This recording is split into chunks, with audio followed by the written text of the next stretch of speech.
Well, yesterday we talked about protecting our common home, protecting our environment. That goes for both a nation, particular nation, as well as our common home, which is the entire earth. Now today the topic is going to be how we will go about normalizing our relations with Russia. It's very important that the Trump administration brings about this normalization so that we don't go into a second Cold War, which will be very detrimental as far as bringing about some kind of peace in the world. So I mentioned earlier some things about the Fatima prophecies back in the year 1917, exactly 100 years ago this year. So we're going to see this coming about now because these prophecies often take these kinds of prophecy. They're actually what's called private revelation, but it's only good for people alive at the time that it took place. So there are not many folks that are 100 years or older today. You know, it's rather unusual to have someone that old. So we know that these prophecies have to be already taking fulfillment at this time. So that means there is actually an era of peace at this time. It's just a matter of how this plays out. Now, there's a lot of criticism, especially among neoconservatives, with regard to the so-called hacking of the DNC and trying to influence our national elections.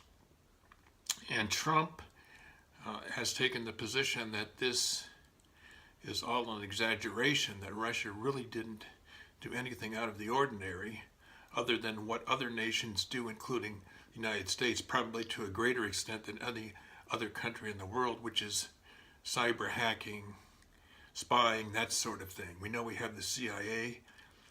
I understand that there's some kind of now disagreements between the NSA, which is mostly controlled by our military forces in uniform, and on the other side the CIA, which is more of a informal type of a spying agency, supposedly involved with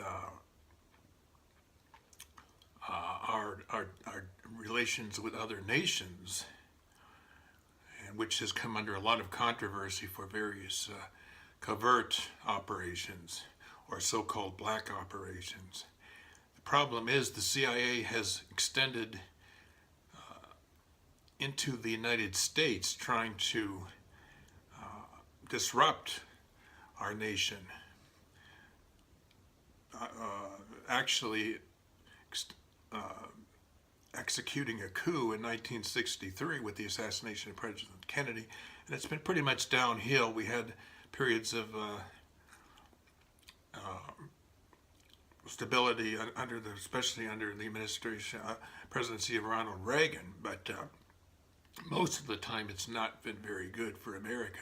But this is all going to change. I think Trump is really, I guess you call him the harbinger of this type of change for the future. Not that everything is going to be perfect, but it's going to be a lot better than it was before. Now, when we see about the normalization of relations with Russia, you know, we don't want to go out and kick out Russian broadcasting, the RT network, or anything like that, just because there was some vague charges, unproven charges, by the way, of Russian spying, of Russian interference in the electoral process, hacking, things like that. Julian Assange has stated on numerous occasions, particularly to Sean Hannity earlier this week, that he did not receive any of the WikiLeaks information from the Russians. So that's just simply not true. So we can ask ourselves, where did this come from? Where did this hacking come from? Well, we know that there are good people within our intelligence community who were very much distraught and upset about the way things were going, the complete abuse of the intelligence information that was being generated, and the abuse of the intelligence personnel to create havoc within America. So I think some of this came from them, from the intelligence community. I don't think it was fabricated. I think it's pretty much true. So we see, therefore,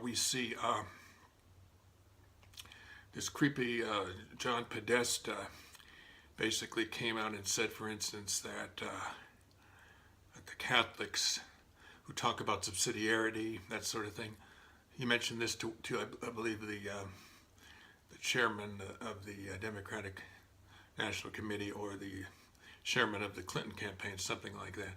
Whoever this bitch was, he mentioned that these Catholics don't know what they're talking about. Well, here's the problem with this globalism. It goes against the fundamental principle of subsidiarity. No people in this so-called elite have any rights to control the lives of individual citizens within America or any other nation. So when they do that, it's completely diametrically opposed to the truth. Now, as this process unfolds with the conversion of Russia, so we need to be open to Russia, what Russia is trying to accomplish as far as create stability in Eastern Europe, their neighbors there, and their own people, because it's going to take a long time. See, Russia was under a imposed kind of an atheistic ideology. You can even call it a religion, which is communism. It was only to benefit these elites. And those elites are not that much different from the elites in the West. They all basically were working together to take everything for themselves and leave nothing for the vast majority of humanity throughout the world. We got billions of people in the world, and they only want maybe 10, 20,000 to have everything, and everybody else have nothing. So this is all changing now. So be happy with what you have, with what belongs to us as a people, and do everything possible to destroy these elites and break up their power structures. Bye.